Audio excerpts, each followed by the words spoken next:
Сайн байцгаана уу? Би Андраа Нано үүд хийсэн судалгааны төвийн судалгаа хөгжүүлэлтийн инженер Зөөж Чүнцаав байна. Өнөөдөр би та бүхэнд ургамлын үүд хийсийн технологийн талаарх ерөнхий ойлголтыг танилцуулна.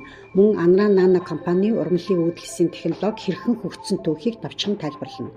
Ургамлын үүд хийсийн технологи гэдэг нь биоинженерийн аргаар урт хугацаанд ургадаг, эмчилгээний өндөр ач холбогдолтой, ховор ургамлаас эрүүл мэндэд тусдаа эмчилгээний нөлөөтэй идэвхтэй бүрэлдэхүүн агуулсан үүд хийсийг ялган, салгаж, гарган авч өсгөн үржүүлэх технологи юм.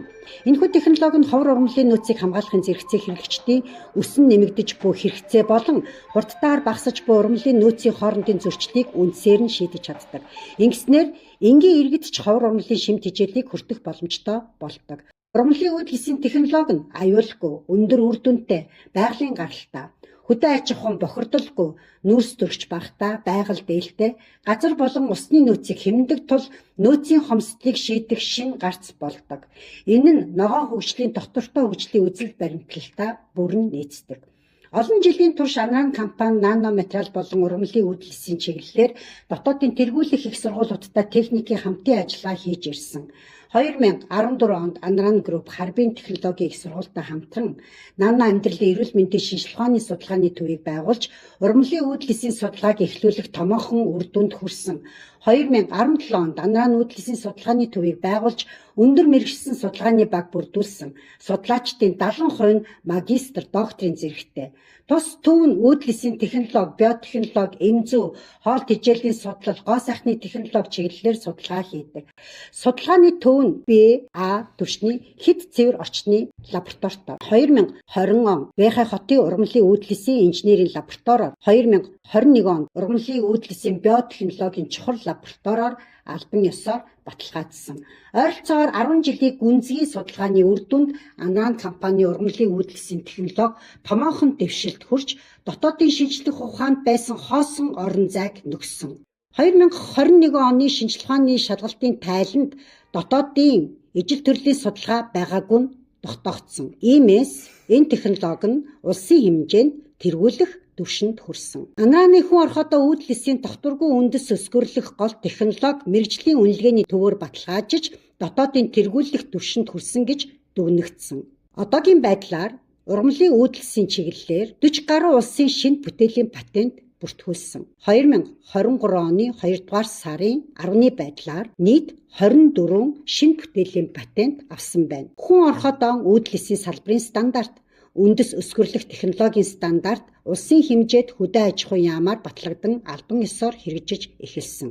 Салбарын стандарт гэж юу вэ? Салбарын стандарт гэдэг нь улсын хэмжээнд тухайн нэг салбарт нэг мөр мөрдөгдөх нэгдсэн стандарт юм. Салбарын стандартыг тухайн салбарын хариуцсан эрх бүхий байгууллага нэгдсэн журмаар удирдана.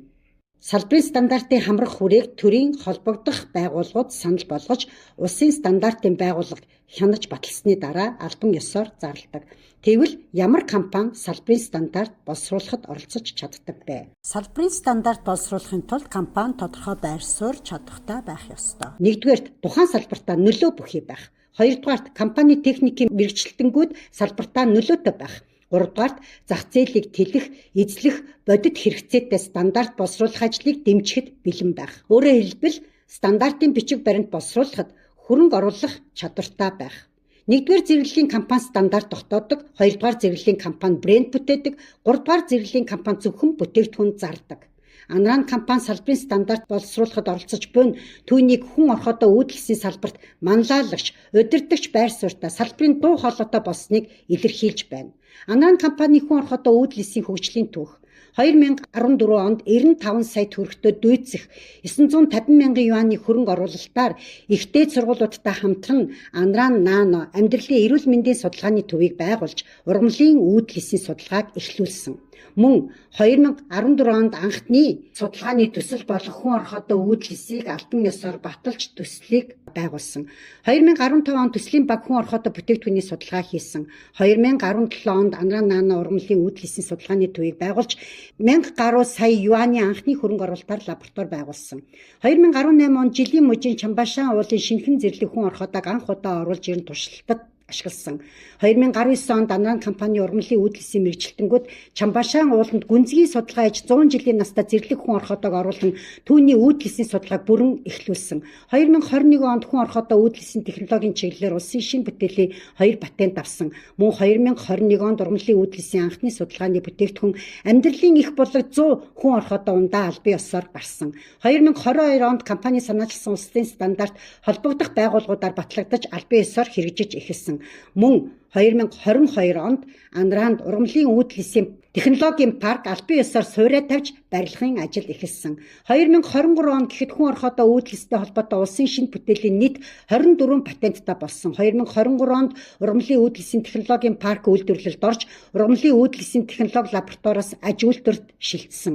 Анран компани энгийн иргэдэд бага зардлаар ховор ургамлын үнэт шимт хичээлийг хүртээж, шинжлэх ухаан ард түмэнд үйлчилдэг, нийгэмд бодитоор ашиг тусаа өгдөг сайхан зорилгыг бодит ажил болгож байна.